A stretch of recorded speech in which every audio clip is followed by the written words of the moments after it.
Tecnológica de Colombia, la Universidad del Tolima y la Universidad de Nariño, con la conferencia titulada Reales Alcázares, un paseo por la historia, tiene por objeto realizar el recorrido por los palacios más emblemáticos y representativos de la historia de la arquitectura de la ciudad de Sevilla.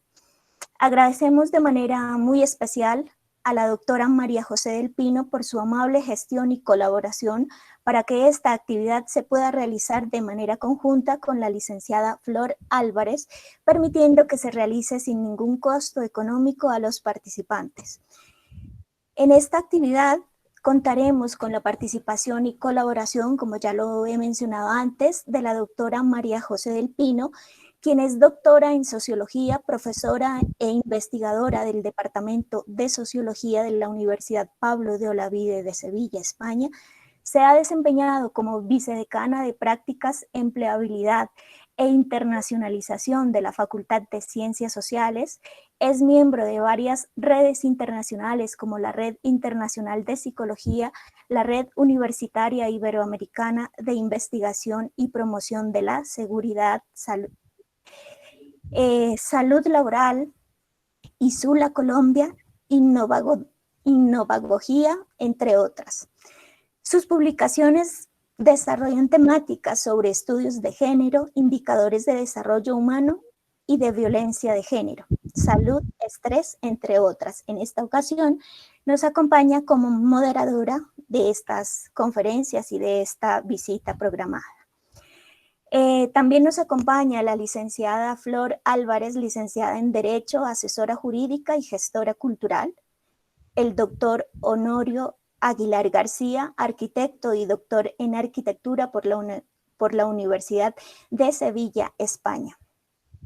También nos acompañan como colaboradoras la doctora Pilar Cruz Zúñiga, profesora e investigadora del Departamento de Sociología de la Universidad Pablo de Olavide de Sevilla. También nos acompañará Auxiliadora Guillén, abogada y representante de la emisora Élite Radiovisión. Nos acompaña también Alba Domínguez Gallego, agregada del programa de Trabajo Social y del programa de Sociología de la Universidad Pablo de Olavide. Sin más, le damos la palabra a la doctora María José del Pino para que por favor nos haga la presentación de los conferencistas y luego daríamos paso ya a la visita guiada virtual a los Reales Alcázares de Sevilla bajo la coordinación de la licenciada Flor Álvarez, la conferencia del doctor Honorio Aguilar García. Como se mencionó anteriormente, se deja un espacio para que los participantes realicen sus preguntas y la doctora María José del Pino tendrá unas palabras finales y el cierre de la sesión. Bienvenidos. Buenas tardes aquí en España. Muchísimas gracias por estar aquí y por permitirnos pues, compartir este espacio. Pues doctora Viviana Chávez, un placer y muchísimas gracias por la presentación. Y me toca presentar a una hada que tenemos aquí, que se llama Flor Álvarez, que ha ayudado como abogada a muchísimas mujeres y que sigue ayudando y sigue promocionando y poniendo en valor todo lo que hacemos. Ella no es muy amiga de las cámaras, se quita cada vez que puede, pero ya le buscaremos un hueco para que la conozcan, porque merece muchísimo la pena. Es muy amiga del doctor Honorio Aguilar García, y él, pues, además de un extraordinario arquitecto, ha sido profesor más de 14 años en la Escuela de Arquitectura, y luego, pues, es un erudito de todo. Ya enseguida le voy a dejar con el profesor y el doctor Honorio porque él les va a explicar todo, porque además de ser una persona formada, pues es que es su hobby. Entonces es curioso porque le pregunté quién eran sus directores de tesis doctoral y me dice que es el maestro de obra de la catedral, Jaime Navarro, y el catedrático de iluminación, Juan José Sendra. Entonces, bueno, es que le viene por los 4 costados. Entonces, en unas manos extraordinarias les dejamos y muchísimas gracias. Buenas tardes. Muchas gracias, María José, por tu cariñosa presentación. Gracias, Flor, por hacerme partícipe de esta experiencia, que siempre es agradable, es grata. Y se trata de que disfrutemos del arte, de la historia, y qué mejor sitio que una ciudad como Sevilla, y qué mejor época del año como el otoño. Estamos disfrutando una tarde soleada, una tarde muy agradable, una temperatura ideal para estar en esta ciudad. A pesar de las restricciones, es una ciudad que se puede disfrutar perfectamente. De hecho, esta ciudad solitaria, no estamos acostumbrados a ella, ¿verdad? No. Pero no deja de ser más bella si cabe, de esta forma. Hay unas perspectivas, unos ángulos que podemos permitirnos estos días, que es un auténtico lujo. Y con este sol de la tarde cayendo, como hablabas antes de la iluminación, y es uno de mis aspectos favoritos, uno de mis fuertes, pues qué mejor que empezar hablando del sol de la tarde que está cayendo en este patio de banderas, que es la antesala de lo que vamos a ver a continuación, que es uno de los edificios en uso. Es muy importante cuando el edificio está en uso, no es solamente una cosa para ver, como es el Alcázar de Sevilla, uno de los edificios en uso más antiguos de Europa. Parece ser que es el edificio con uso real, como usado como residencia por una familia real más antiguo de Europa, y un edificio con unas características extraordinarias, sobre todo porque es la fusión de tantas culturas distintas y de tantos momentos en la historia del arte, cumbres, y todos ellos están reflejados en esta simbiosis que es el Alcázar de Sevilla. Pues aquí en el patio de banderas, a pesar de que lo que vemos es ese suelo de albero, veis ese suelo compactado de albero procedente de las canteras de los Alcores, que es un suelo muy de aquí de Sevilla. Para aquellos que no hayan visitado Sevilla, ese suelo lo encontraréis incluso en las ferias. Y es el suelo característico de la ciudad, una piedra machacada y apisonada que presenta unas características muy especiales, que se usa además en construcción de forma habitual y que es parte del color de la ciudad. Con las investigaciones no es un color tan antiguo usado en la decoración de la ciudad, porque vemos en el propio patio de banderas el blanco y el amarillo albero como elementos característicos de la ciudad.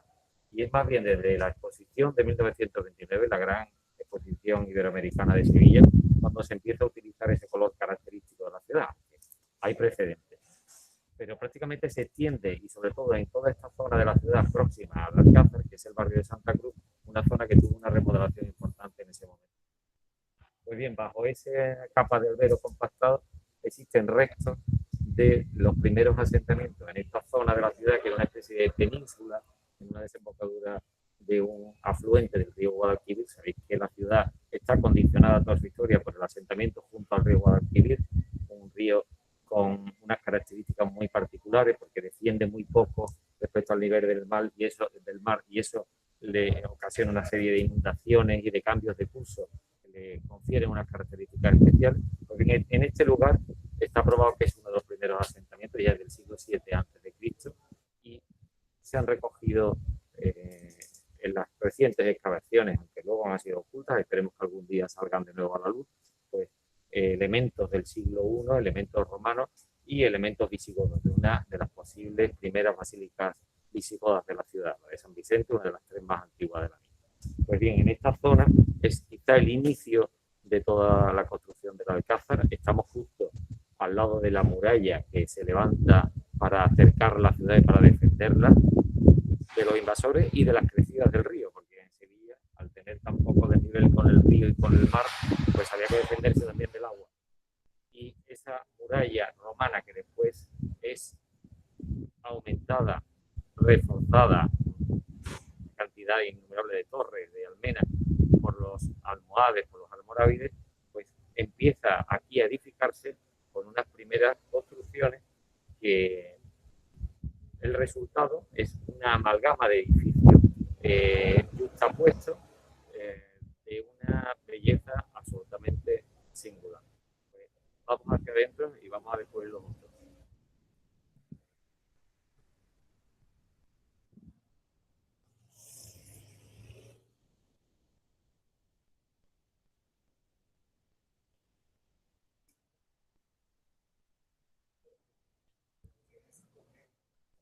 Vamos a accediendo al interior del edificio por el apeadero. El apeadero es el lugar donde llegaban los carruajes, los coches de caballo.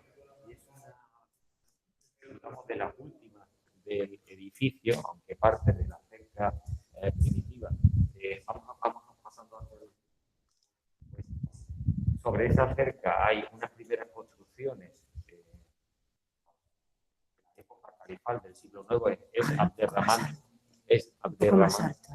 ¿Perdón? Que hable un poco más alto. Sí. De la época de Abderramán III están datadas las primeras construcciones junto a la cerca. Estaba la muralla romana, que después reforzada por los árabes en el momento de la invasión y que toman la ciudad, la muralla se ve reforzada, pero las primeras construcciones no llegan hasta el siglo IX, en época de Abderramán III. Después, con el auge de la dinastía abadí, hay una reconstrucción de esa zona pegada a la muralla, de la que ya queda alguna zona construida, como puede ser un arco cegado que hay justo aquí detrás, en la calle Facundo número 2, que sería posiblemente la única entrada al recinto palatino, y posteriormente ya con los almorávides y los almohades, cuando se reconstruye todo ese edificio, empiezan a construirse dependencias para albergar a la familia real. Estamos hablando ya de reinos de taifas dentro de Andalucía. Cada ciudad era un reino independiente y en ese momento que se corresponde además con una inestabilidad política importante, es cuando se inicia la reconquista de toda la península ibérica por parte de los cristianos, que culminaría con la toma de Sevilla en 1248. Hemos pasado el apeadero, que como decía es una de las últimas zonas construidas. Hemos visto que es estilo barroco, es una actuación de Belmondo Resta, al igual que la fachada que da al patio de bandera. Pues ahora mismo estamos pasando ya por una de las galerías del patio del crucero.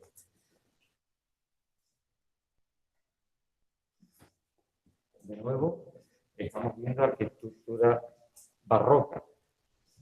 Estamos hablando de el Alcázar, almohade o almorávide, y sin embargo vemos algo completamente distinto, que es porque se trata de un edificio en continua reforma, en continua renovación, que se va adaptando a cada uno de los lenguajes del momento. Estamos hablando del siglo XVII, del siglo XVIII. En este caso, en este patio, luego veremos el interior, donde la sala de tapices, el palacio gótico que tenemos a continuación, veréis otro lenguaje completamente distinto. Esto es una actuación que se lleva a cabo después del terremoto de Lisboa de 1755.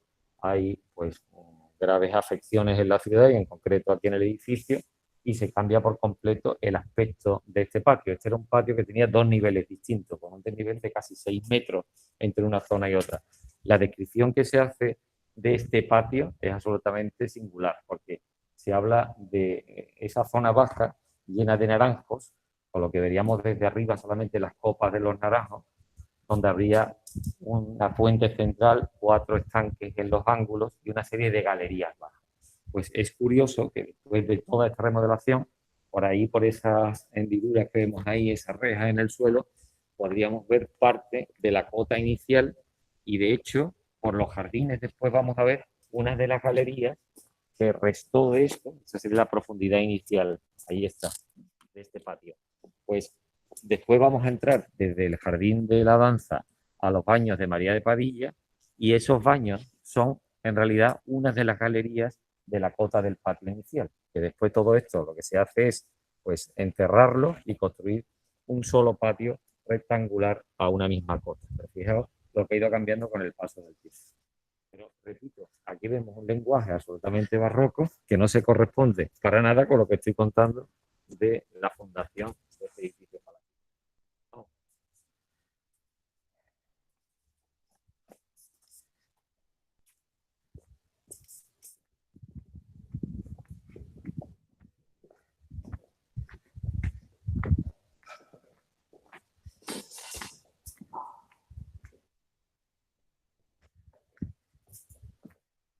A través de esta galería vamos a ver al patio de la Montería.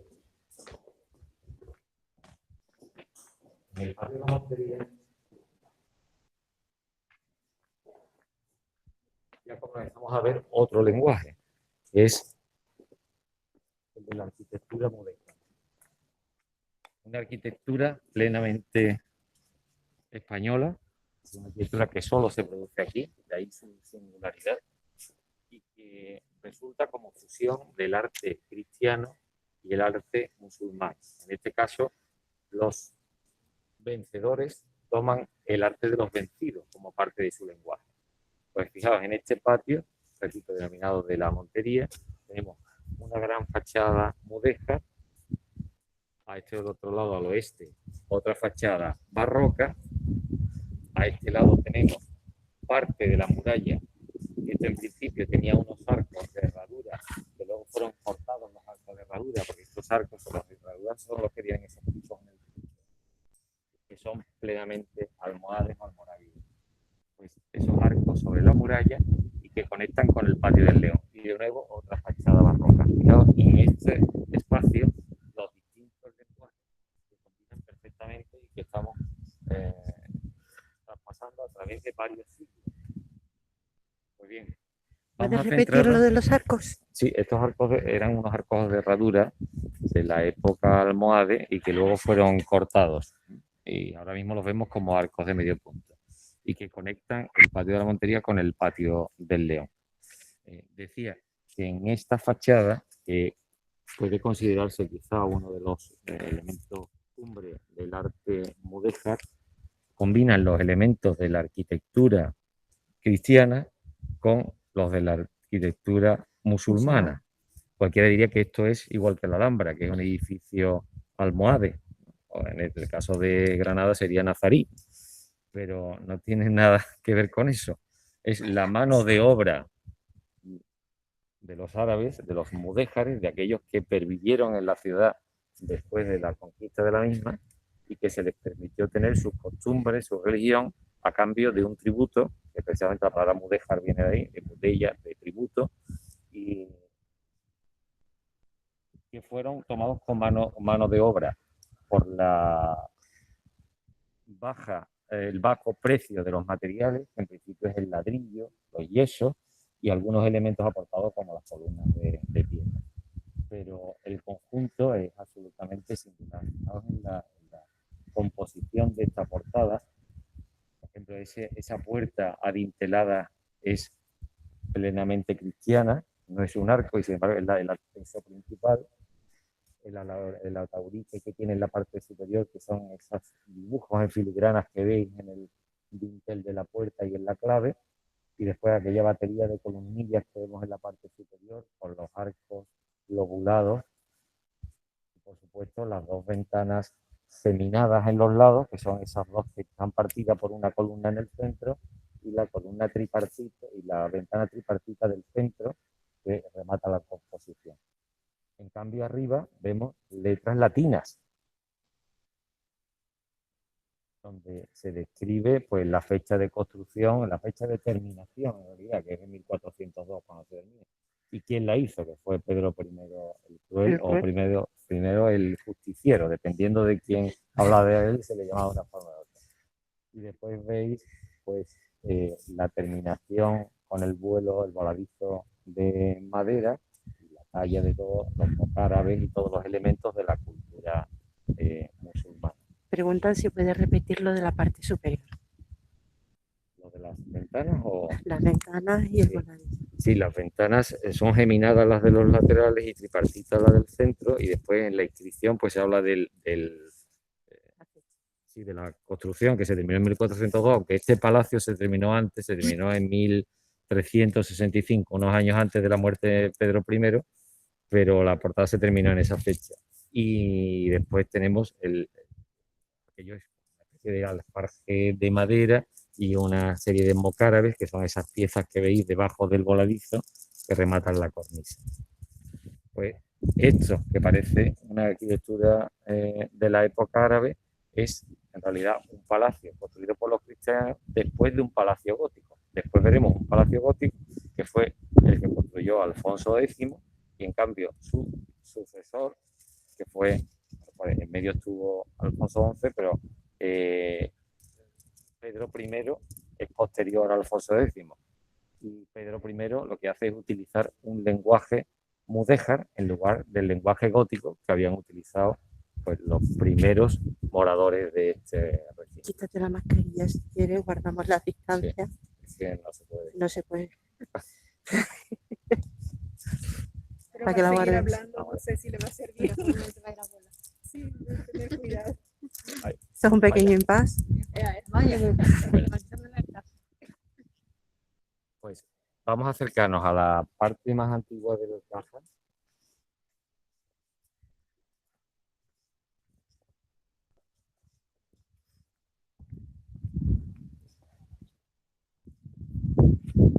Vamos por aquí.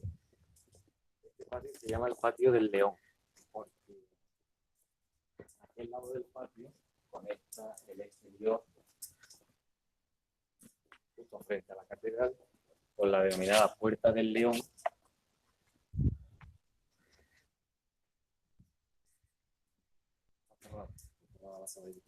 Desde aquí fuera. Sí. Decía que la Puerta del León da nombre también a este patio, aunque en principio este patio se llamó Patio de la Montería y esa puerta también Patio de la Montería, porque Alfonso X el Sabio ya salía de Montería por esta puerta. Y el León tiene una cosa muy curiosa, cuando lo veáis por fuera, que creo que es uno de las filacterias. Las filacterias son cuando se ponen los azulejos en las pinturas, pues una especie de cinta con una leyenda más curiosa y más enigmática de la ciudad. Porque dice, en latín, la traducción sería tanto para una cosa como para la otra. Como una cosa muy ambigua, ¿no? Parece que falta la palabra preparado en latín, como preparado para una cosa como para la otra. Pero esa es la filacteria del León. Y me resulta como muy enigmática. Pues ese león, además, que parece que es un mudéjar, no lo es. Ese azulejo que tenemos en la cabeza todos del Alcázar, casi como símbolo del Alcázar, es un azulejo del siglo XIX, hecho en la fábrica de mensajes. Ajá. Porque sustituye una pintura mural que ya en las crónicas del siglo XVIII y de principios del XIX se decía que había ahí un león en una pintura mural, pero se vería que estaba en muy mal estado y se sustituye por azulejería en el siglo XIX. Pues esa es quizá la entrada del Alcázar más conocida, aparte de esta otra con la que hemos nacido nosotros, el Patio de Bandera, y estamos justo al lado de la zona más antigua del Alcázar. Realmente lo único que queda de época almohade, que sería esta zona de aquí, donde está la Sala de Justicia, y el Patio del Yeso, que está a continuación. Aunque esto es algo muy reformado después en el siglo XV, 14-15, desde la época de Pedro I, y hay reforma, vemos una sala en forma de cuba que se llama, que es un rectángulo cubierto por una bóveda, normalmente son unas cúpulas de media naranja con decoración geométrica interior apoyada sobre pechina, y es la antesala del patio de la yesería, que es donde realmente se conserva lo único visible almohade del edificio. Además, eso estaba oculto detrás de un muro, es una recuperación que se hizo a principios del siglo XX, dando lugar a una de las galerías más bonitas de la ciudad, con arcos polilobulados y una serie de yeserías muy interesantes sobre una serie de columnas de mármol. Una pena que no podamos verla porque es casi lo más interesante del Alcázar desde el punto de vista de arquitectura. Pues lo único almohade que podemos ver. Pues ya que no podemos hacerlo, vamos a pasar a la siguiente zona. Vamos por aquí. Si se os ocurre algún comentario, alguna pregunta, lo hacemos más dinámico, ¿no? Sí. Lo único que me pide es que hables más alto porque se escucha lejano. Estábamos a Muñoz Cariñano. Se ha levantado aire y eso también para la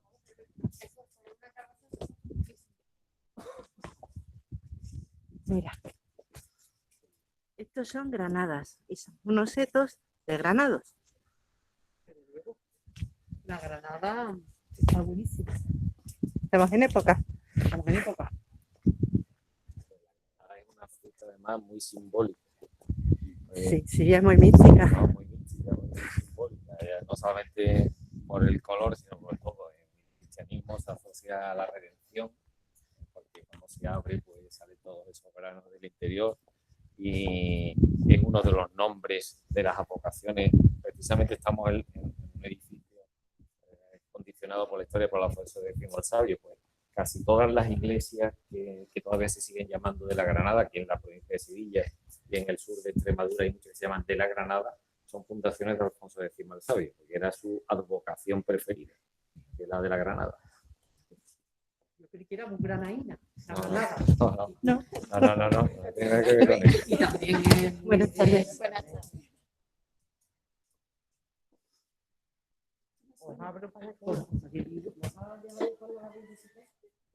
No, eso ahí no vamos a ir. Vale, perfecto.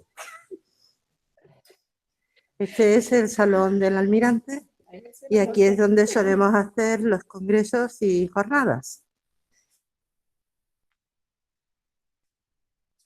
Digamos que estamos en la zona más pública del Alcázar, puesto que esta sala, que es la que se usa para conferencias, para algunos ciclos, para muchos actos institucionales de la ciudad, actos culturales, es la zona donde se ubicó en principio la Casa de la Contratación de Sevilla. Estamos ya en un edificio del siglo XVI. Es algo bastante posterior. La Casa de Contratación se inicia a principios del XVI, después del descubrimiento de América, y tenía como finalidad pues, regular el comercio con América. Todos los productos tenían que estar controlados por la Casa de la Contratación. Estuvo en Sevilla hasta el siglo XVIII y se extinguió a finales del siglo XVIII. Desde Sevilla luego pasó a Cádiz, cuando el comercio disminuyó. Pero en principio la Casa de Contratación estuvo aquí en el Alcázar y era un gran edificio que ocupaba desde aquí hasta la actual Plaza de la Contratación. Todavía vemos una fachada del antiguo edificio de la Contratación, que es ahora mismo una de las consejerías de la Junta de Andalucía. Incluso la Casa de Contratación llegaba hasta la fachada oeste de la Plaza de la Contratación. Casas del otro lado de la plaza también pertenecieron a la Casa de Contratación.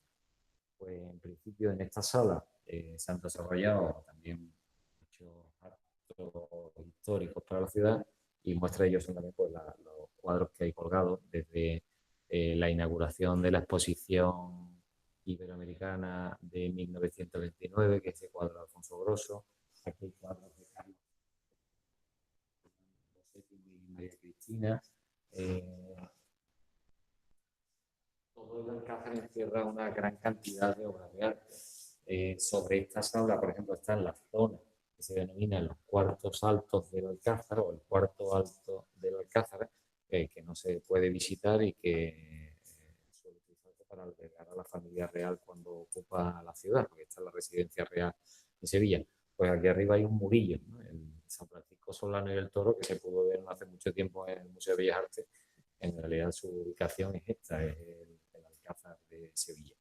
Vamos a pasar a esta otra sala.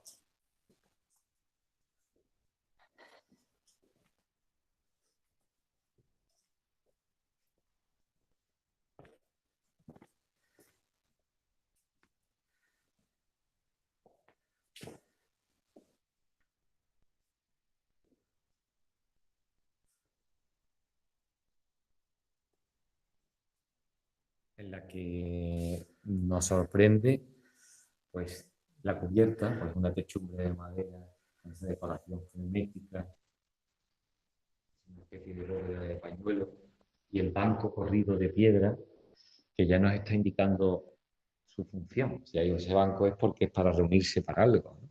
Entonces, aunque en principio se pudo usar como sala de audiencias, juntas del Consejo también, después fue destinado a capilla y por eso vemos el magnífico retablo de Alejo Fernández de la Virgen de los Navegantes, que es uno de los cuadros más conocidos de este recinto. Pregunta qué nombre recibe la sala, la capilla de la Virgen de los Navegantes. ¿Cómo? Que preguntan el nombre de la sala. Sí. Y bueno, y además es que la Virgen lo que hace es cubrir con el manto a los navegantes y bueno, es una mezcla de santos y navegantes, lo que vemos a ambos lados. Está San Sebastián, está San Telmo, que es el patrón de los navegantes. De los navegantes. Y bueno, según dicen, Colón pasó por aquí antes de embarcar. Por supuesto, El Alcázar es uno de los lugares de la ciudad relacionados con el descubrimiento y también con la vuelta al mundo, con la primera circunnavegación de la que ahora celebramos el 500 aniversario, ¿no?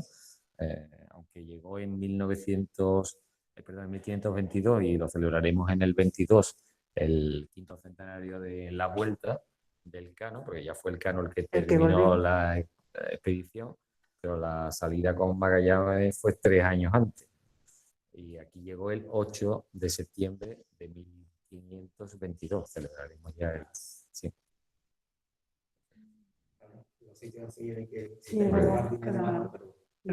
Perfecto. Gracias. ¿Continuamos? Continuamos.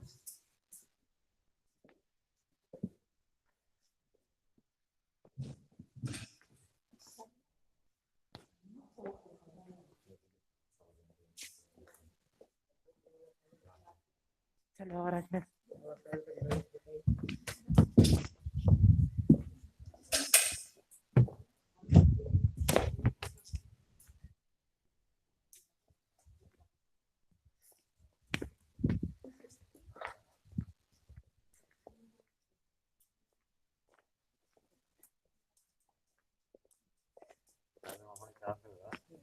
Totalmente. Para que sitúes al alumnado en la ciudad. Estamos al sur del casco histórico de la ciudad, que es, digamos, el extremo sur, porque la muralla de Sevilla rodea uno de los cascos históricos más grandes de Europa. Es una cerca enorme, con más de 70 torreones y con un número de puertas de las que se conservan 2 solamente, que son el Arco de la Macarena, que era la puerta de la Macarena, y el Postigo del Aceite. Y ahí detrás volvéis a ver la Giralda. En un extremo de esa cerca es donde se construye el Alcázar, en la parte interior de esa muralla, ¿no? Entonces estamos al sur del casco histórico. Entonces, hacia el norte estamos viendo la catedral y la Giralda. La Giralda era la torre también almohade, que después fue cristianizada y rematada por Hernán Ruiz con ese remate absolutamente singular y que la convirtió en icono de la ciudad y también, por qué no, del arte universal, ¿no? Absolutamente. Vamos a pasar al Palacio de Pedro I, que es el Palacio Mudéjar. Como decía antes, lo más sorprendente es que esto se construye después del Palacio Gótico. Que lo normal, si tú no lees esto o no lo estudias, lo primero que piensas es esto se construye antes y el Gótico después. Pues no, es lo contrario. Alfonso X el Sabio construye el Palacio Gótico y después es Pedro I el que, a partir del terremoto de 1356, un terremoto de mediados del siglo XIV, que azotó la ciudad, que destruyó la mayoría de las mezquitas convertidas en iglesias o las primeras fundaciones de la ciudad una vez reconquistada a partir de 1248 y que pues, dio lugar a una actividad constructiva frenética. Pedro I lo que hizo fue reconstruir todas las iglesias, hacer este nuevo palacio, porque el Palacio Gótico también se había visto afectado, y lo que hace en ese momento es asimilar el arte de los vestidos, como decía antes. O sea, parece que como que en una primera etapa ese arte no se termina de asimilar y después, 100 años más tarde, o 150 años más tarde de la reconquista de la ciudad, es cuando, como todavía pertenecen los mudéjares, es cuando ese arte sale a la luz y está es mucho más evidente. De hecho, todas las iglesias mudéjares de Sevilla, de las 23 collaciones en las que se dividió la ciudad amurallada por parroquias, se construyen todas iguales. A ver, algunas veces hemos visto ese. Yo quisiera hacer un inciso, si me permites, Honorio, porque Honorio es uno de los máximos exponentes e impulsores para que el arte mudéjar sea considerado patrimonio de la humanidad. Bueno, algún día lo conseguiremos. Ahora mismo en Sevilla, patrimonio de la humanidad es el Alcázar, la catedral y el Archivo de Indias, desde el año 87.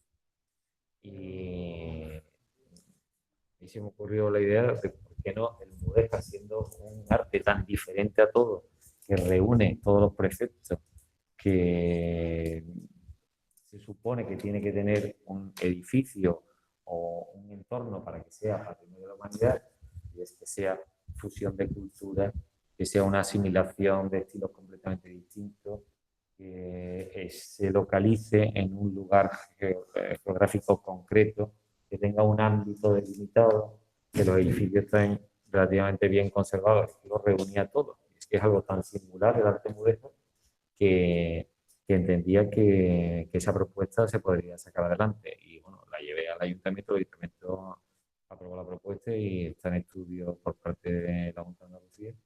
Y bueno, lo que pasa es que en España tenemos tantas cosas, como eso nada más que puede ir una candidatura por país, pues, y en los últimos años Andalucía se ha llevado muchas, se ha llevado Colmenero, Antequera, Medina Zara, ahora está la Itálica, pues todo llegará, pero sería interesante todo el arte mudéjar de la ciudad de Sevilla, hacerlo como ampliación de la delimitación inicial del patrimonio de la humanidad, que son solamente los tres edificios que he mencionado antes.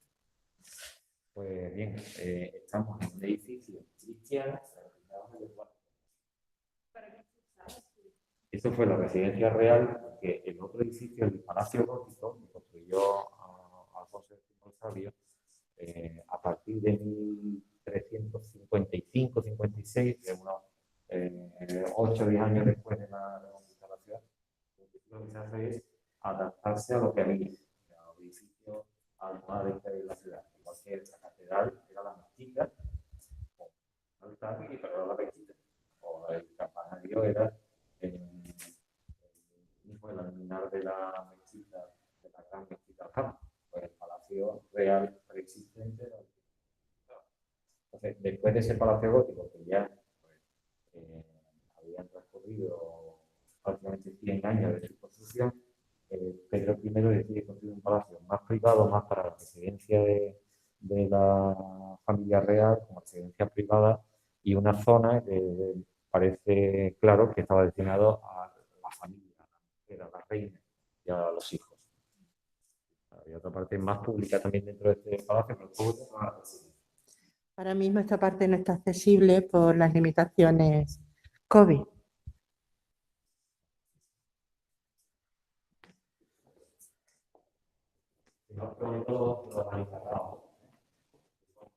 Cada una de estas piezas son piezas independientes, cada una con los colores habituales de la cerámica almohade, que sería el melado, el verde, el negro y el blanco. Son yeserías. Y el otro elemento característico, las yeserías normalmente tenían color, ¿veis? Que ahí están las yeserías con color. Y otro de los elementos que definen la arquitectura mudéjar son las techumbres, los alfarjes, pues, que son elementos construidos a base de unas vigas de madera y luego recubiertos con una lacería de dibujo geométrico que llevan a su vez una policromía de forma habitual en alguna de los elementos. Un poco más alto. Las puertas, de nuevo la decoración geométrica, hay todo un mundo matemático detrás. Nada es al azar, sino que las estrellas de 8 puntas tienen un significado, los triángulos, los rectángulos, hay toda una geometría detrás de cada uno de los. Tendríamos que remitirnos a las cábalas árabes también.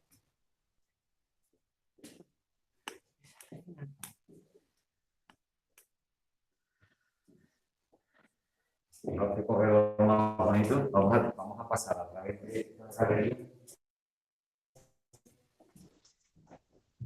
A través de las muñecas.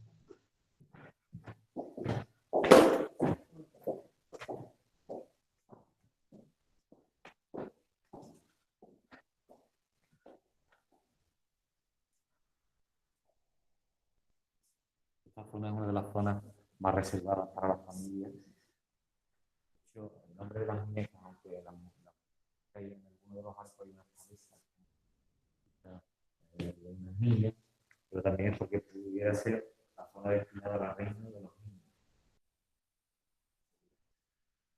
Espectacular, con un lenguaje, sobre todo un lenguaje mágico. Aunque todo lo que vemos no es original.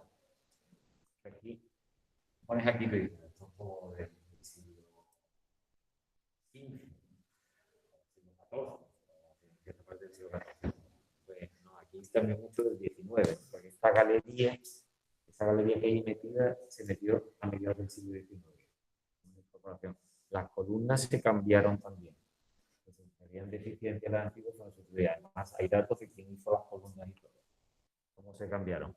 Y cómo se metió toda esa galería, esa cornisa, esa es del siglo XIX. En cambio, el resto sí es de la fundación de este edificio.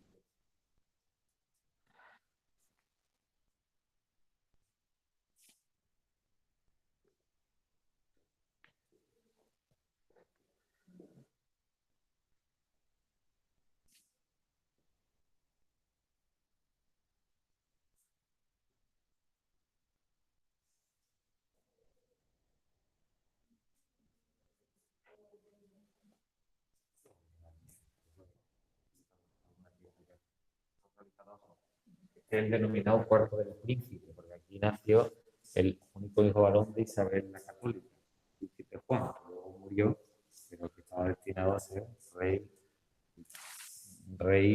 heredero de la corona de Castilla y Aragón.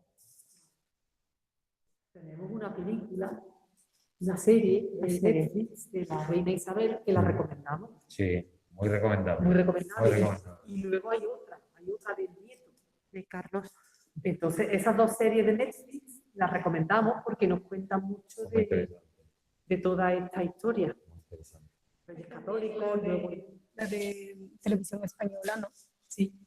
Sí. Y como ahora están en Netflix, están perfectamente accesibles para todo el que quiera verla, las dos series. Isabel es muy recomendable. Isabel a mí me encanta. Y aparece en estos lugares, aparte del consabido Juego de Tronos, que Sí, también aparece. También, ¿eh? Claro, que el Juego de Tronos se rodó parte aquí. Exacto. Sí, Isabel la he perdido, pero también Sevilla está llena de lugares donde rodar un Juego de Tronos. Sevilla es una ciudad cinematográfica porque tenemos rincones De para Juego todo de el Tronos vi los 10 primeros minutos hasta que mataron al perro. Se acabó el Juego de Tronos. Os enseño el techo.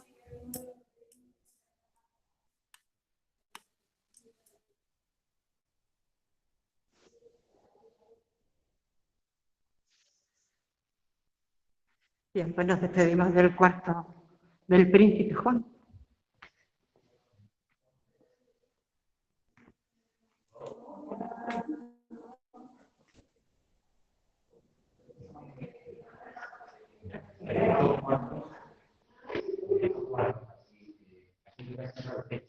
De hecho, muchos de estos cuartos se llaman por el techo. Esta es la sala del techo de los Reyes Católicos. Hay otro que es el techo de Carlos. Con los techos, y es por el abajo, los techos, que no se reparan en los distintos reyes que habitaron en el campo. Los Reyes Católicos nació aquí, el príncipe Juan, porque un tiempo viviendo aquí en Sevilla, como residencia real.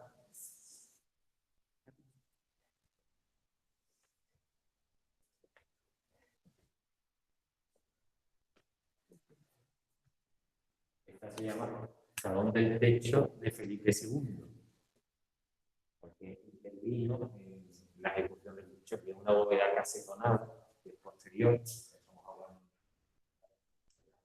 de la humanista, y no es la decoración geométrica mudéjar de la sala anterior.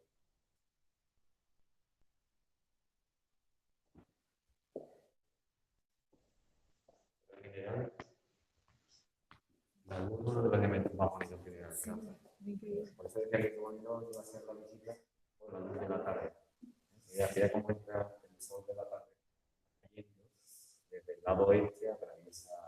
Igual ustedes consideran que soy un poco reiterativa, pero es que don Honorio Aguilar también es un especialista en incidencia de luz y tiene unas investigaciones magníficas de determinados templos o dejares en cómo incide la luz en determinadas épocas del año.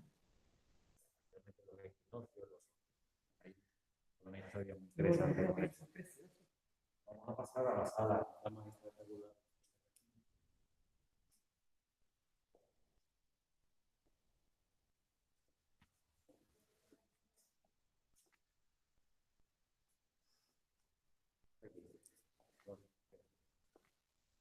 Habrá lugares más bonitos que este, Muy pocos. muy pocos, porque puedes girar 360 grados.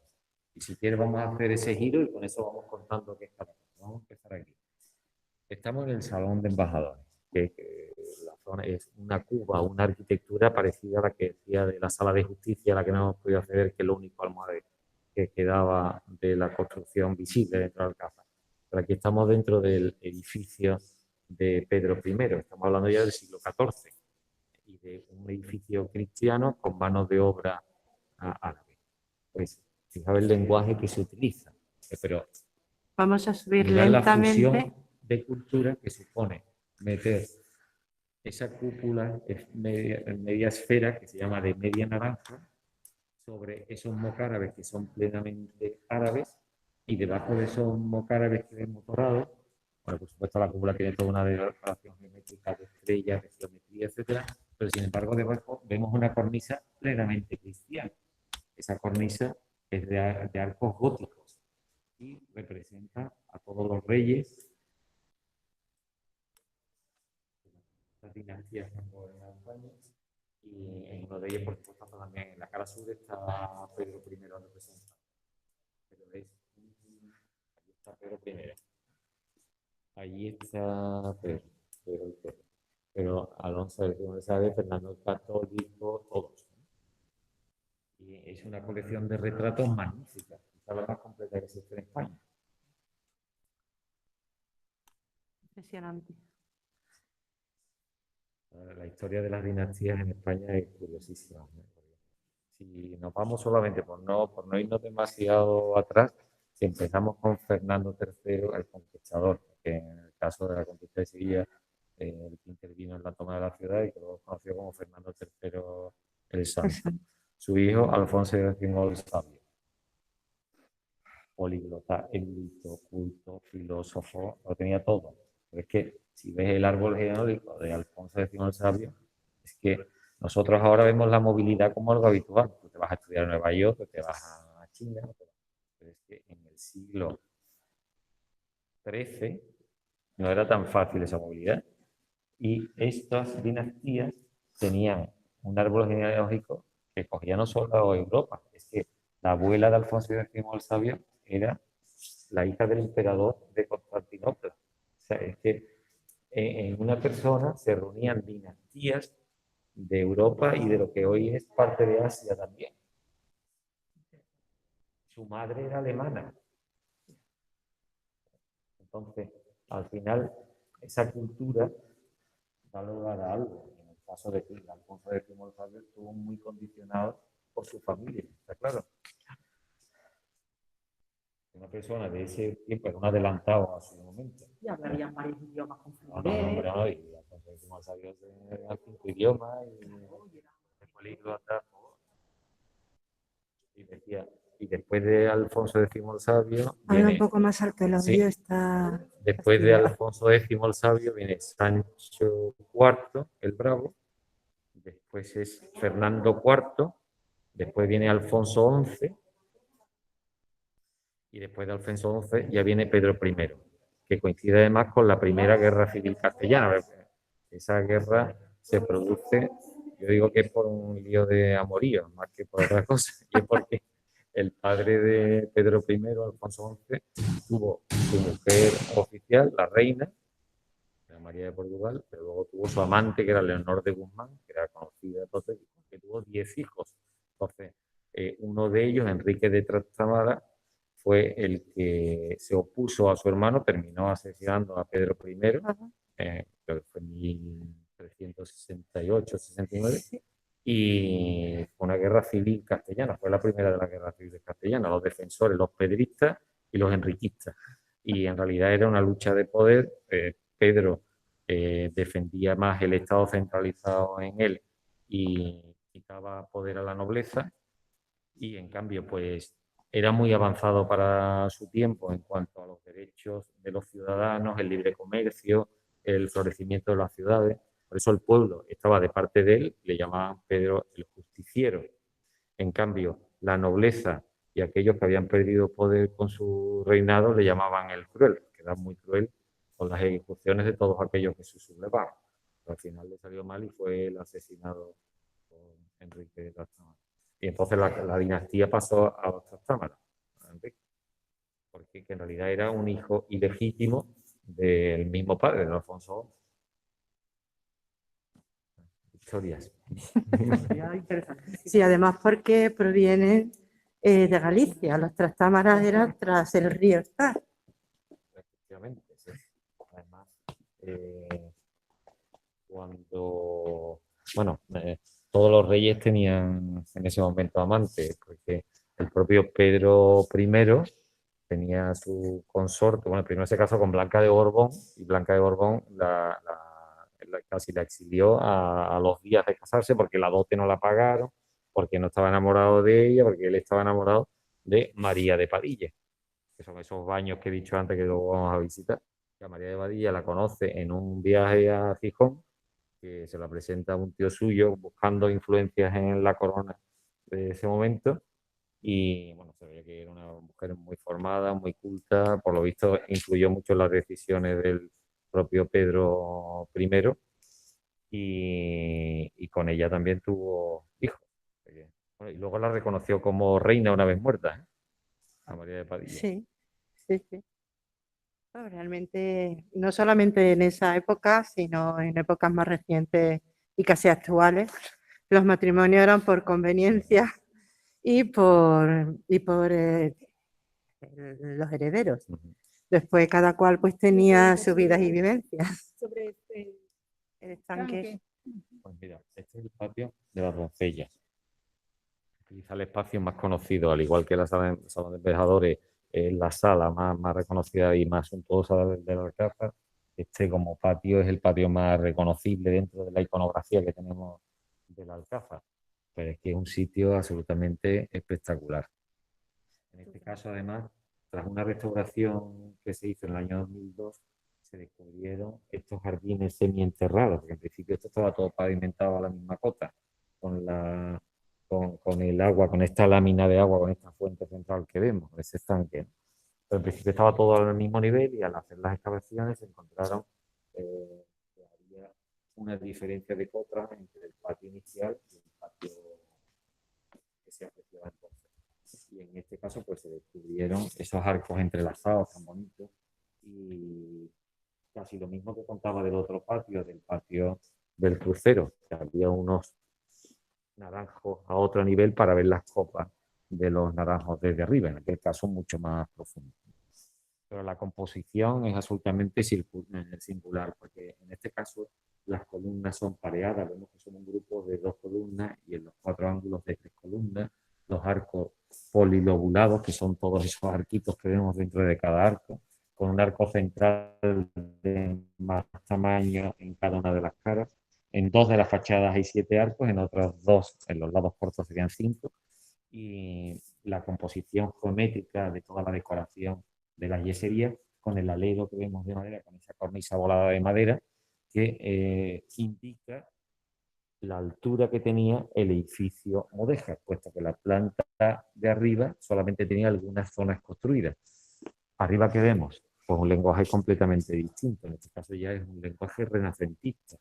Los arcos son de una intervención posterior, del siglo XVI en adelante, en la que se utiliza pues, el lenguaje del momento, como si un edificio histórico ahora le metiéramos una arquitectura contemporánea para rematarlo, ¿no? Pues en ese momento el impacto sería el mismo sobre una arquitectura moderna, sobre una arquitectura que no tiene nada que ver, porque se utiliza determinados elementos, que es la galería, el espacio cubierto pero abierto al exterior, pero un lenguaje y unos elementos que no tienen nada que ver con lo que había abajo. La balaustrada, todos son elementos completamente distintos.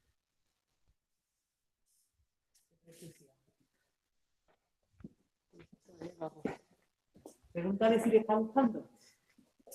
Pregúntale, ¿qué tal? ¿Os está gustando? Sí, está muy interesante, gracias. Muchas gracias, está muy chévere. Está hermosísimo todo lo que ve, las decoraciones, todos los espacios. Impresionante. Mira qué mezcla, ¿eh? Con el nivel del naranjo semienterrado, el primitivo edificio mudéjar y la ampliación posterior. Estamos en otro de las salas que también se llama Por el Techo, que es el techo de Carlos V. Que usó Carlos V. Carlos V le incorporó los escudos de la parte de arriba. Hay también una simbología cristiana de un ensalzamiento al Corpus Christi, porque se supone que quizá puse también capilla esta sala, pero no está claro. Pero de nuevo es una de las salas, pues, en cuanto a dimensión, una de mayor tamaño.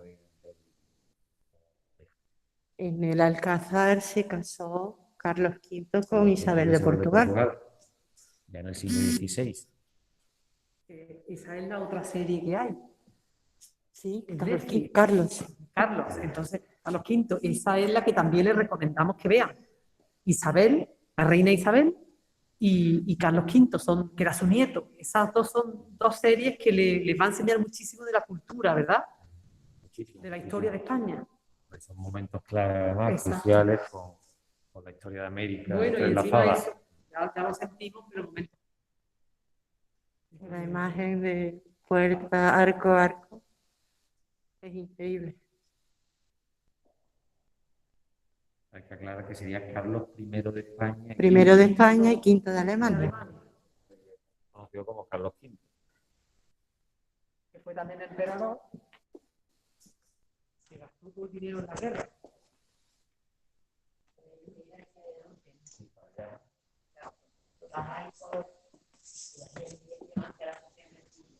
Gracias.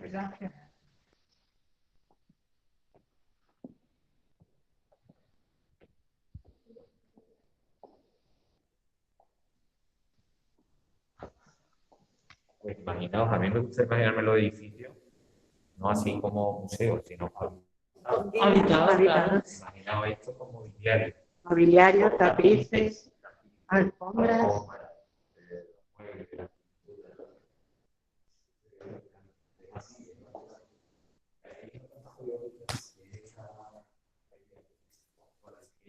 Vamos a hacer especialmente a uno de los jardines más bonitos que pueda haber en Europa, que es el conjunto de los jardines del Alcázar. Así que solamente por los nombres merece la pena visitar. Jardín de la Danza, Jardín de la Galera, Jardín de China, Jardín Inglés. Los nombres son Jardín de la Danza, son preciosos. Empezamos por este, que es el Jardín de la Galera, con una galería, con unas licinias, que es esa planta que vemos ahí. Fijaos qué color tiene, que además se va poniendo ahora amarilla con el otoño y que se termina cayendo porque es de hoja caduca. Que en invierno nos va a permitir la entrada de sol al interior, que nos viene bien el soleamiento por iluminación, de ventilación y también de calefacción. El sol, en este momento, cuando entre por la tarde a partir de esta, vamos a venir muy bien. Y en cambio, en verano, esta frondosa nos proporciona sombra, el sol está más arriba, pues el sol va mucho más alto en los meses y nos va a permitir, pues, refugiarnos del sol. Este es un elemento natural precioso. Crea unos efectos de perspectiva desde allí, desde el salón del embajador.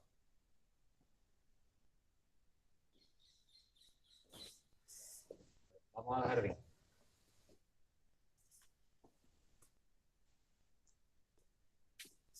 Era como combinar dos espacios con los jardines. Pero me tenéis que coger esto. Cuidado, si podéis. Gracias.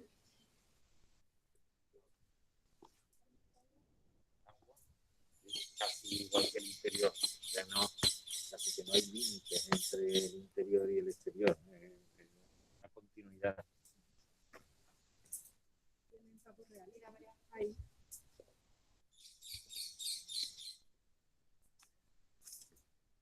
Los pavos reales, que no están.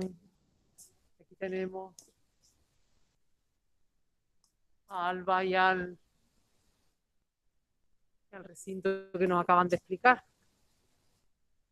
Esta flor. Y esta columna sirve de homenaje al rey poeta. Ahora sí te la puedes quitar la vista, a lo mejor. decía que esta columna ha sido el rey poeta Al-Mutamí, que fue el rey desterrado de la ciudad. Y bueno, su obra es muy, muy bonita. Sí, ¿no? La ciudad de Sevilla, su rey poeta, Al-Mutamid y Babad, ¿no? Pero el destierro fue en el 1091, que fue el final de una dinastía en el siglo XI. No estamos hablando de la reconquista de la ciudad, es que esto con los reinos de Taifa era una guerra permanente. Ten en cuenta que los abadíes llaman a los almorávides y a los almohades como refuerzo para luchar contra los cristianos, y en realidad ellos mismos se devoran unos a otros, porque los almorávides y los almohades eran guerreros, eran como una especie de yihadistas casi, ¿sabes? Entonces eran guerreros religiosos y los traían, los traían para reforzar las tropas, pero se los terminaban devorando, ¿sabes? Entonces la dinastía Abadí, por ejemplo, cayó en manos de los almorávides, después los almorávides a su vez cayeron con los almohades. Una sucesión continua de dinastías que no tenían. La dinastía de Al-Mutamí era una dinastía que venía desde la fundación, desde los primeros conquistadores árabes en la península. Pero era una familia muy culta. Él fue formado, Al-Mutamí fue formado entre Sevilla y sobre todo en el Algarve, en Portugal. Ellos tenían mucha relación con el Algarve. De hecho, cuando está la expresión de esto es un reino de taifas, Claro. es cuando son grupos de personas muy mal avenidas. Llegó un momento que la taifa de Sevilla, porque había tantas taifas como ciudades, la taifa de Sevilla, por una serie de pactos y de derrotas, ocupó gran parte de Andalucía y parte de la parte de Toledo, llegaba hasta Guadiana, lo que entero, toda la provincia, hasta la frontera con Portugal y parte de ciudad de Castilla-La Mancha.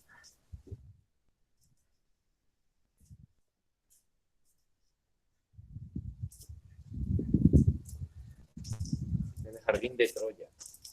En todos estos jardines vamos a ver la fachada del edificio, en este caso todavía es la parte de Pedro I, del edificio Mudéjar, que se ve ahí arriba, una galería desde la que se dominan los jardines a mayor altura. Los jardines están integrados en el edificio, pero están a otra cosa, están más bajos normalmente.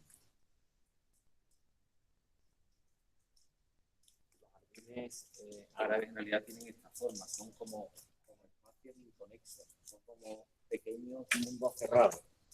No estamos en un espacio continuo, ahí hay un muro que separa este del otro patio que hemos visto, del otro jardín. Y cada uno es casi un universo, donde hay agua, fijaos la importancia del sonido del agua, donde hay plantas, donde hay animales, pero son mundos cerrados, no es un espacio continuo como nosotros.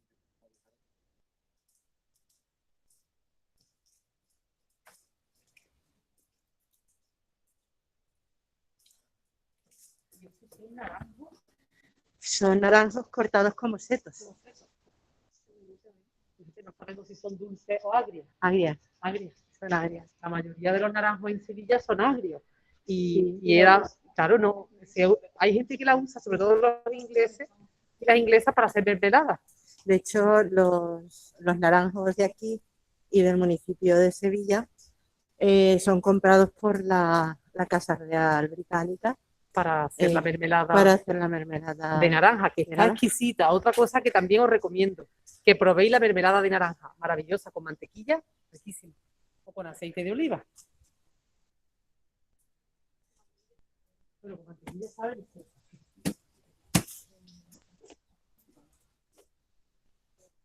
Cuando queda lo que sea. Déjalo tú. Ahora. Los brazos no me dan.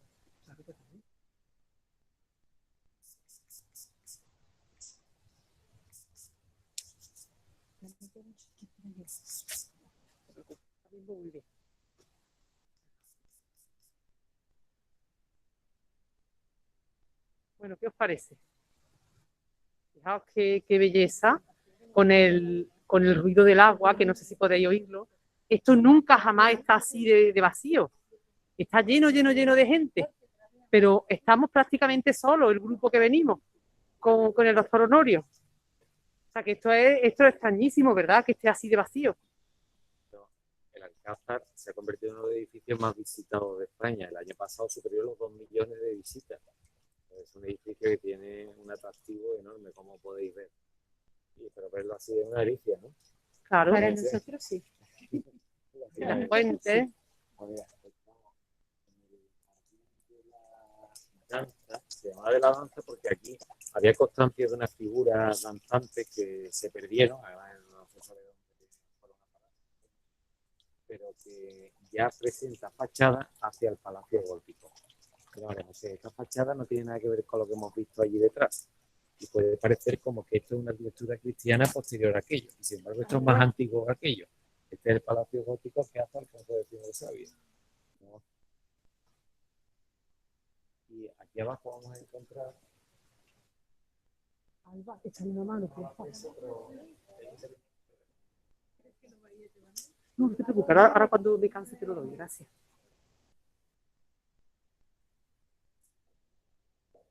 Y a través de una bóveda de cañón se llegaría a una galería de arcos apuntados, que es la que vimos desde arriba en el primero de los patios que visitamos.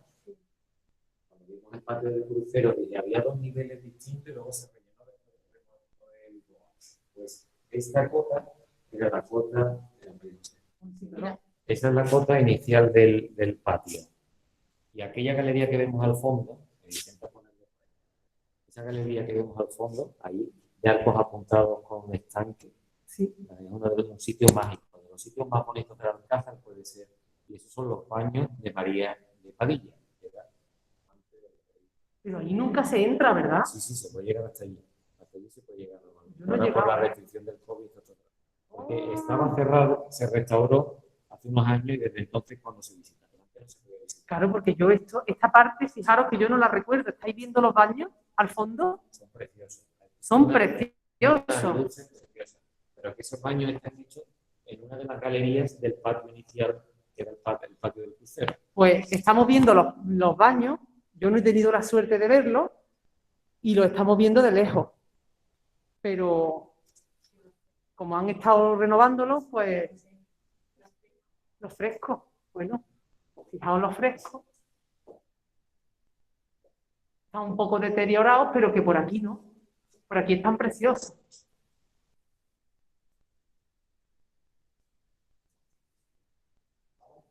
Sí.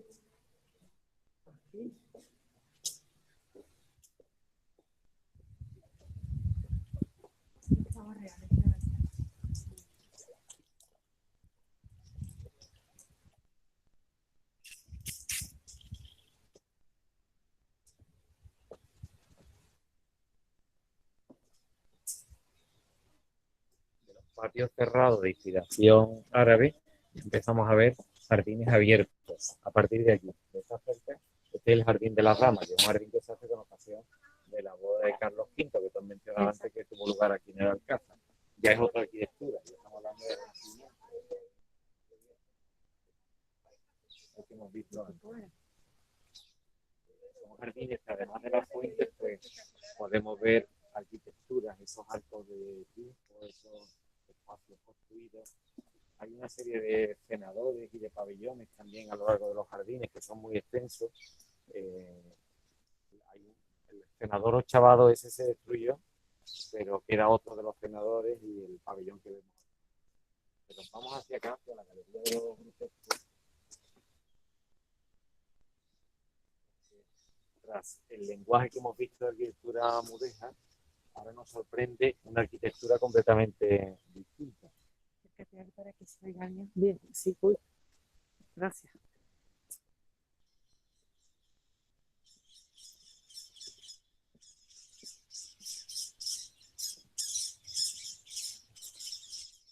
La cantidad de pájaros que se oyen.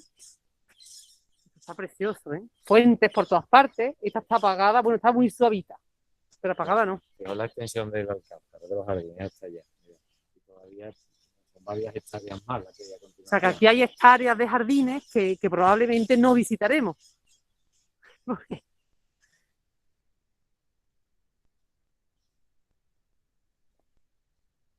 esta fachada que es algo, un lenguaje completamente distinto y que Belmondo Resta realizó en una arquitectura basada en el mortero, en la piedra y la policromía para crear un efecto óptico distinto del fondo de perspectiva de los jardines.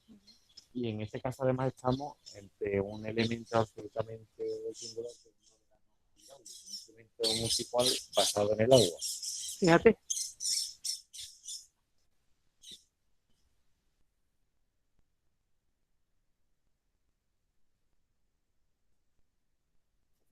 Subimos a la galería y... ¿no?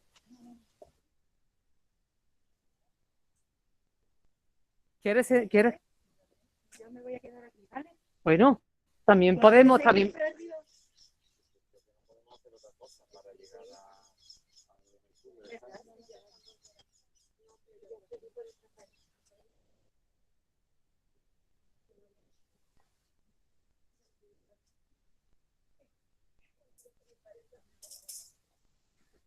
Pero de subir escaleras, si hay otra forma, pues... Pues podemos atravesar por aquí, entrar por la puerta de Marchena. Si podemos no subir, yo creo que va a ser mejor.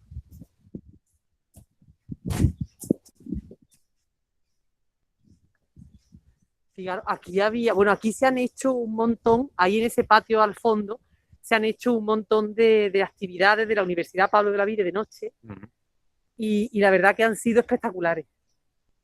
Los jardines de noche, si de día son bonitos, Sí. de noche son... De noche tienen una iluminación Fijaos la espectacular. magnitud de los jardines. Esto ya es una zona más contemporánea. Hay un ordenamiento de los jardines que puede tener cierta relación con lo anterior, pero hay zonas mucho más abiertas. Es un jardín ya romántico, incluso hay otra zona que es el jardín inglés. Y vamos por aquí hacia la puerta de Marchena. Son muy interesantes también los conciertos que se desarrollan durante todo el verano. Exacto, todo el verano, Cada cuando noche del vengáis, verano, sí. porque vais a venir a España, pues vamos a venir a ver los conciertos por la noche de los jardines. Música preciosa. Exactamente. Y luego también hay unas visitas teatralizadas, ¿verdad? Sí. Que yo no he llegado a verlas, Sí. pero en una de las visitas he visto a los actores y a las actrices. He asistido a alguna y merece la pena. Merece la pena, porque no Exacto. Hay visitas a otros palacios de Sevilla también teatralizados. Y merece la pena, ¿verdad? Ahora mismo hay una industria cultural Exacto. en torno a las visitas de edificios. Sí. Y hay desde el Hospital de la Caridad, la iglesia de Salvedo francesa, el Palacio de la Condesa de Lebrija, el Palacio de Dueñas de la familia Alba. Hay una cantidad de edificios tan interesantes que además con esa forma, ese nuevo enfoque para verlos con actores, Sí. con música, pues lo hacen mucho más ameno y la verdad que tienen mucho éxito. Me sorprende que ahora siempre ves a grupos de, no solamente de turistas, sino los habitantes de la ciudad parece que están redescubriendo muchos espacios que antes los conocían así como por encima. Sí, y ahora yo mi empiezas a ver con vecindario más viene interés. muchísimo. Y además tiene sus tours favoritos, que con alguien que les gusta más y que se apuntan a los tours que ofrecen. Incluso en Carmona, ¿verdad? La Vir en Carmona, Sí, recordad que Carmona también hemos hecho cosas. Carmona es una ciudad maravillosa. Sí, y también Cuando hay... Pero vamos, las dimensiones de los jardines. Que nos pierde la vista. sí, Y sí, estamos en pleno centro de la ciudad. Exacto. Que sea el extremo sur del centro. Y esta es la puerta de Marchena, que tiene este nombre porque procede de Marchena, que era una puerta de una casa, un palacio que tenían los duques de Arco. Esto fue una venta que hizo la casa de Osuna. sí. Y la compró el entonces conservador del Alcázar, de la Vega Inclán, a principios del siglo XX, y se instaló aquí. Pero es un lenguaje de una arquitectura gótica que no tiene nada que ver Nada que con el ver. Alcázar. Pero además la puso en honor de Alfonso XIII. Para una visita. Es verdad, para una visita. La compraron en el año 19 o 20 por ahí y se montó por el...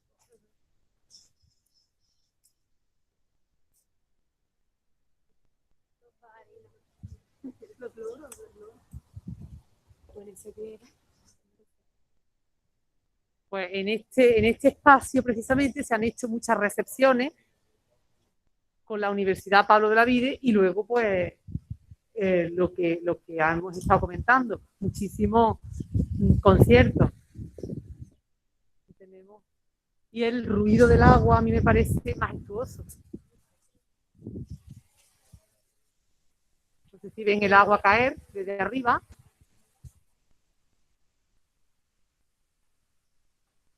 Está cayendo desde arriba. Ahí hay un corredor grande que no hemos querido subir porque somos un grupo grande. Estos son patios, digamos, secundarios, pero tienen una policromía, fijaos los colores, el blanco, la forja, los elementos en el amarillo albero que han mencionado, el almagre, ese color, el rojito, terracota, ahí. Sí. Una policromía que es continua en la casa, que es muy bonita. Desde luego, es precioso.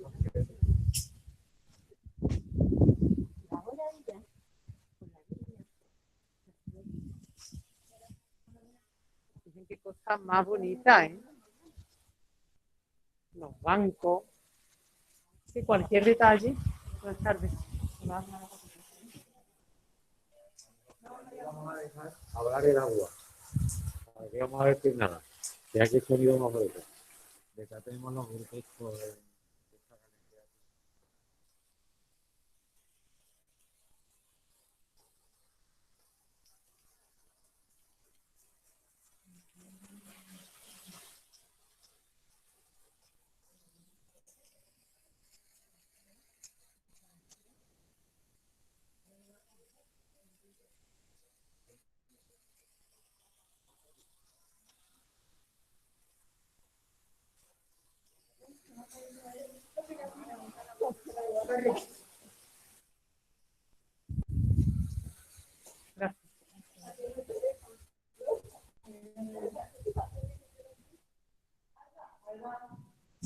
Muchísimas gracias. Aquí también he venido yo en Navidad y se ponen unos puestos de mantecao. De la... Esa es la feria de los dulces de convento de Sevilla, de los monasterios. Exacto. Ese también es otro de los fuertes de la ciudad, el número de monasterios ocultos, escondidos que hay. Es la segunda ciudad de Europa después de Roma con mayor número de monasterios. Bueno, Toledo también tiene prácticamente igual que Sevilla. Sevilla llegó a tener casi 70 monasterios dentro del casco histórico, de los cuales todavía están en vigor 22. 22 monasterios a día de hoy, 70. Usados todavía como monasterios, y hubo casi 70.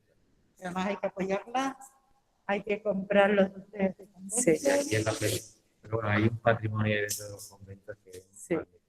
Se venden todo el año, pero especialmente en Navidad pues ponen aquí muchos stands y te torta, alfajores, de todo, magdalena. Pero este año no se puede hacer. No. En la sala de las bóvedas o de las fiestas, como un salón de fiestas del Palacio Gótico. Es una arquitectura diferente completamente a todo lo que hemos visto antes. Vemos esa bóveda de crucería que ocupa la totalidad de la sala, una sala de grandes dimensiones, y la azulejería de Augusta, que es muy buena también, de la altura del azulejo. El azulejo ya es un azulejo que no tiene nada que ver con el que hemos visto antes, mientras que antes era un alicatado que cada pieza era independiente. Aquí ya vemos unas placas de un determinado tamaño, que puede ser 10x10, 11x11, o hay distintas medidas,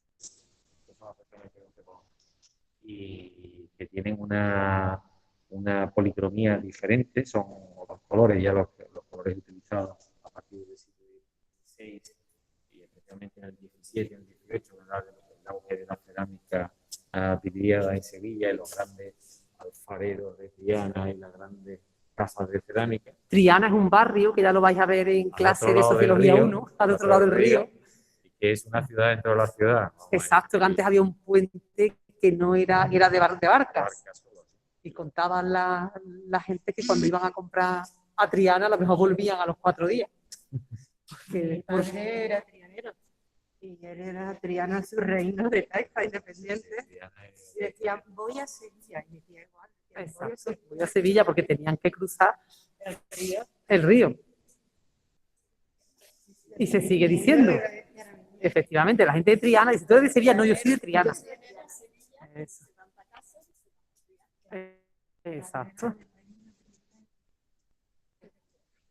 Fijaos qué belleza de El salón de tapices. tapices. Exacto.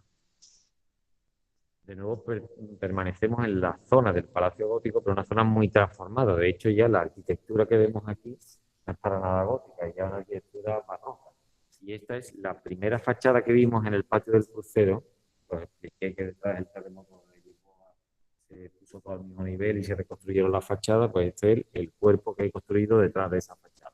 Hay una galería y esta sería la primera gran sala que fue, que es la sala de tapices, en la que vemos 6 magníficos tapices. Esta es una colección de 10 tapices que hizo la corona española. Hay 6 aquí en Sevilla, 4 están en Madrid.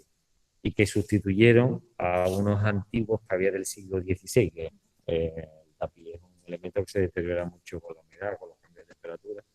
Y estos son 2 siglos y medio más tarde, ¿no? Unas reproducciones que se hicieron sobre los cartones antiguos. Nos acercamos a alguno. Honorio, alguno el que más te guste, el que más. Me gusta el del mapa. Pues venga, el del mapa. El del mapa, porque además el del mapa. Por las conquistas de Van der Goten. Son esa producción del siglo XVIII, mientras que los anteriores, como he dicho, tenían 250 años de antigüedad y estaban completados y se sucedieron. Estos son del XVIII. Y este del mapa me encanta. Me gusta mucho la geografía, primero, y segundo porque es una descripción preciosa. Mira cómo habla allí de mar de España, ahí en el centro.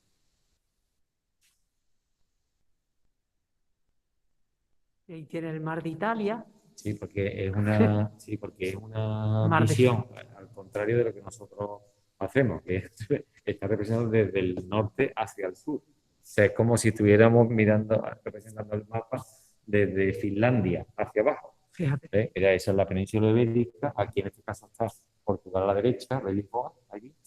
Y en este caso está representado el Atlántico a la derecha, que se llama Mar Occidental, el Atlántico. Allí se pone Mar de Berberia, que sería el Mediterráneo, desde el estrecho de Gibraltar, en este caso hacia la izquierda, en lugar de hacia la derecha. El Mar de España en las costas del Levante español, desde Valencia hasta Barcelona. El Mar de Francia, donde está el Golfo de Marsella, Córcega y Cerdeña, y Italia. Es una preciosidad. Es una preciosidad. Y los mapas, efectivamente, que en aquellas épocas eran el primer mapa de Sevilla, que lo hizo Pablo de la Vide, también dice que eran mapas nortados. Que ese es el que regala la Universidad Pablo de la Vide. Cuando sí. Seguro que la doctora Elvira Soto Arango tiene uno. Yo eso espero, porque si no hay que arreglarlo, ¿eh? Y la verdad que es un mapa precioso.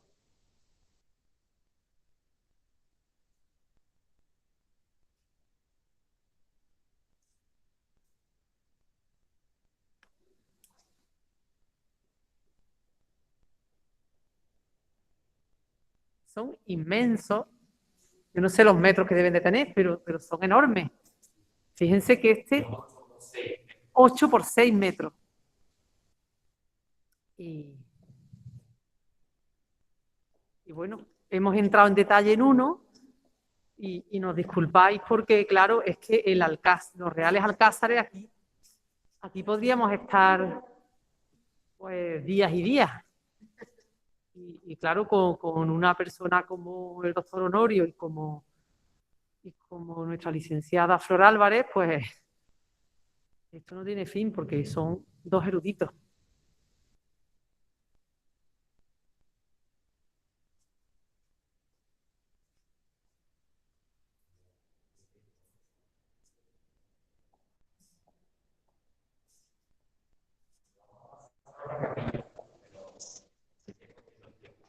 Y este sin embargo, no es una pieza. Este se llama sarga. sarga. Sarga es por el tipo de tejido. Y esta la pintó Vacarisas. Fíjate. Gustavo Vacarisas. Es precioso, Tanto ¿eh? esta sarga como aquella. Como aquella de allí del fondo que la hemos visto antes. Sargas, que no son tapices. Son preciosos.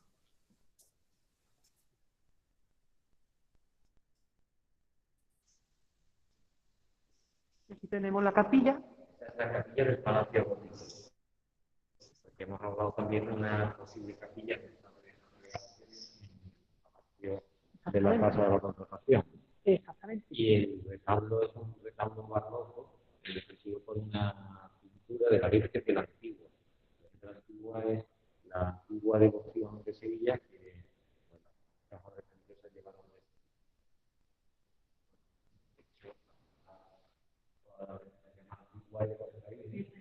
encontramos grabados de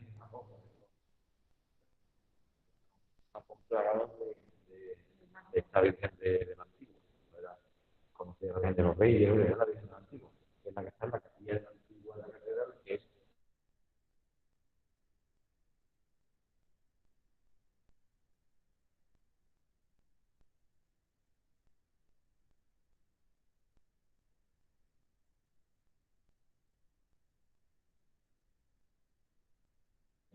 y que hoy ocupa uno de los retablos principales de una de las capillas de la catedral. La Virgen de la Antigua.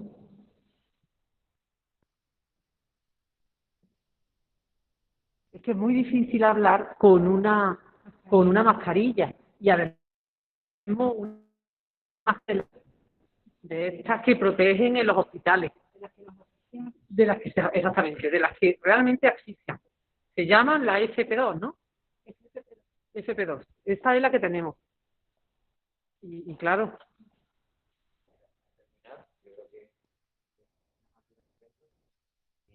Hemos hecho todo un circuito muy rápido porque el Alcázar daría para una tarde entera y a lo mejor una mañana y una tarde.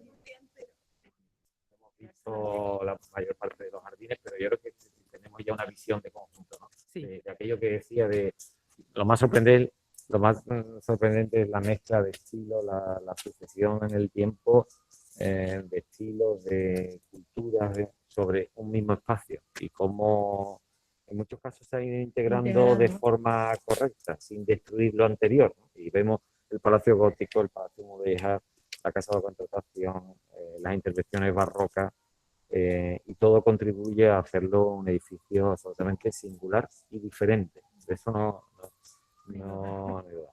Y terminaría casi con la frase que empecé de la Puerta del León, tanto para una cosa como para la otra. Bueno, infinitas gracias. Les damos las gracias a Honorio, amigo siempre y siempre dispuesto a todo lo que sea divulgar la cultura y más en unos temas que él domina también. Muchísimas gracias a todos ustedes por acompañarnos en esta visita tan magnífica que hemos hecho. Muy buenas tardes. Buenas tardes. Dicen que cómo se aplaude por aquí. Pues bueno, ya no. Excelente, muchas gracias, muchísimas gracias. No sé si tenéis alguna pregunta que queráis hacerle. Nuevamente un agradecimiento en nombre de la comunidad de estudiantes, docentes. Muchas gracias. Gracias a todos vosotros y a todas vosotras por haberlo hecho posible. Y en mi pueblo hay un dicho que se dice, por los niños se pone la mesa. Y entonces siempre nos pasa igual. Cuando queremos enseñar es cuando aprendemos. Entonces, ¿a qué huele el lugar? Es que tenemos unas mascarillas puestas. A ver, hacer el favor de quitársela a ver a qué huele. Yo que me la he quitado, sí. Aquí huele a mirto. A mirto. Que es esta planta que hay aquí. A esta planta. Que tiene unos característicos. Mira, ahora que está húmedo, lo toca, mira cómo huele. Uy, maravilloso. Por eso los pajaritos. Dicen que por eso los pajaritos. Sí. Pero bueno, el Alcázar está lleno de aromas. Pues sí. A los jardines, cada jardín hay una planta. Preciosa experiencia, felicitaciones organizadores. Depende de la época del año. Hay una pregunta, doctora. Sí. Hay una pregunta de Ángeles Hernández Delgado. Sí.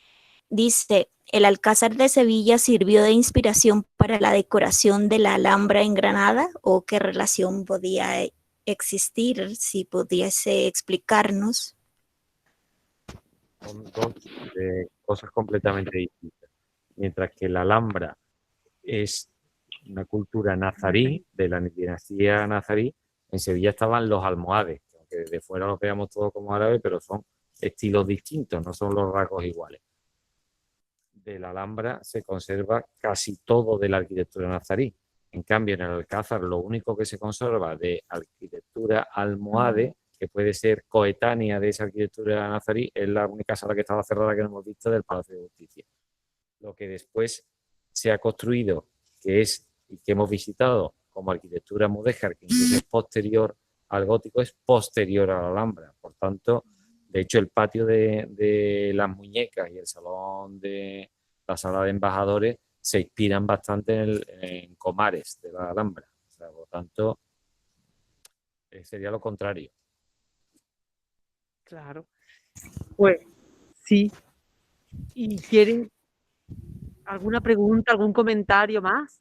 Porque O si la doctora Diana o alguien quiere hacer algún comentario, intervenir. Doctora Viviana, cierra tú la presentación, pero de todas maneras, como lo dijimos en el chat, doctor Honorio, profesora Flor y nuestra anfitriona, la doctora María José del Pino, un agradecimiento especial y a todo el equipo que les está acompañando. Realmente lo que comenté aquí en el chat, hace 20 años estuvimos allí con la primera cohorte, llevamos 22 años de relación académica con la UPO, pues a través del doctor Juan Marchena y la doctora Rosario Valpuesta, y ahora con Justo Cuño y la nueva generación con María José del Pino y otras colegas que se han vinculado, José Miura, que se han vinculado a esta actividad académica. No nos queda más que agradecerles, ha sido porque hemos querido, y le comentaba yo a la doctora María José, que fuera lo más vivencial posible, y ustedes lo han realizado de una manera vivencial, es decir, hemos recorrido con ustedes, han dialogado entre ustedes, entonces para nosotros ha sido espectacular. Y reitero aquí a los estudiantes y profesores y egresados que nos están acompañando, esto es un privilegio. Las veces que yo he ido, igual cuando fuimos aquí, hay 2 egresadas que nos están acompañando en el día de hoy, que estuvieron en el 2020, la doctora María Teresa Álvarez y la doctora Miriam Báez, pues siempre es con cantidad de gente el Alcázar, sí, no se puede ni andar. Esto ha sido un privilegio el poder ver en detalle y con la explicación que ustedes nos la han dado. Yo realmente no la había tenido nunca, esta explicación así específica, así que mil gracias. Los esperamos en Colombia, y este grupo esperamos que en el 2021 puedan estar presencialmente allá y poder estar nuevamente con ustedes en una visita como estas. Esto ha sido increíble. Mil gracias nuevamente de parte nuestra. Le doy la palabra a la doctora Viviana, hoy el CADE de la Universidad de Nariño, nos está apoyando en toda la coordinación de la actividad. Entonces, doctora Viviana, tiene usted las palabras para el cierre. Bueno, les agradecemos a todos ustedes su enorme colaboración, su disposición. Ha sido una experiencia realmente agradable. A todos los que de alguna manera hemos tenido la posibilidad de estar allí, creo que ha generado un sinnúmero de recuerdos, de emociones, y también de eso se trata de alguna manera, de sensibilizar con estas actividades y rescatar en medio de las circunstancias tan adversas ese lado humano, ¿no? que inevitablemente nos hace sociables y dispuestos a conocer y a experimentar este tipo de actividades. No sé si la doctora María José quisiera agregar algunas palabras al final. pues yo lo que quiero es dar las gracias a la profesora Flor y al profesor y doctor Honorio, darle las gracias siempre a la doctora Diana Elvira Soto Arango, No te preocupes. Gracias. A toda la coordinación, especialmente a Diana, muchísimas gracias. Y siempre un enriquecimiento, que la idea es hacerlo por ustedes, pero la verdad que saludos a Guatemala, que he visto que por ahí andaba escribiendo, y saludos a Colombia, y saludos a todo el grupo de RUDE Colombia, y bueno, y a todo el grupo de la UPO, gracias. Aquí tenemos unos rosales que, por favor, enseña la rosa, porque eso tiene que oler. Nos vamos con el olor y el aroma de la rosa. ¡Qué maravilla!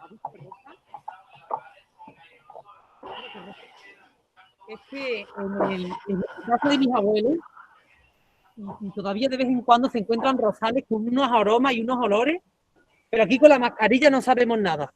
No se crean que son los únicos. Entonces, bueno, estamos para vuestra disposición a lo que dicen, y muchísimas gracias. ¿Quieren ustedes despedirse? Pues muchísimas gracias a todos y esperamos que vengan y puedan hacérselo, pues decir a vos con ustedes presentes. Exacto. No sé si ya nos un montón con vosotros. Bueno, Tanto con el grupo como con los que estáis detrás, porque sabía que estabais, yo creo que atentos. Así que ha sido un disfrute. Gracias. Muchísimas gracias, doctor Honorio. Muchísimas gracias. Gracias. Gracias. Bueno, gracias, muy amables. No siendo más, pues damos por finalizada la sesión y los esperamos en las próximas actividades programadas dentro de esta pasantía. Gracias. Muchísimas gracias, doctora Viviana. Muchísimas gracias a todo el equipo. Y aquí les esperamos, virtual o en presencia, como quieran. Y como las autoridades nos permitan. Muchísimos besos y excelente tarde. Gracias por todo. Gracias, igualmente. Chao. Muchas gracias, feliz día. Gracias. ¿Ya la contestaron? Vamos a cortar. Bueno, muchas gracias nuevamente y recordar a los estudiantes que deben realizar su reunión con su codirector de tesis internacional. Un abrazo. Muchas gracias, doctora Diana Elvira. Muy amable.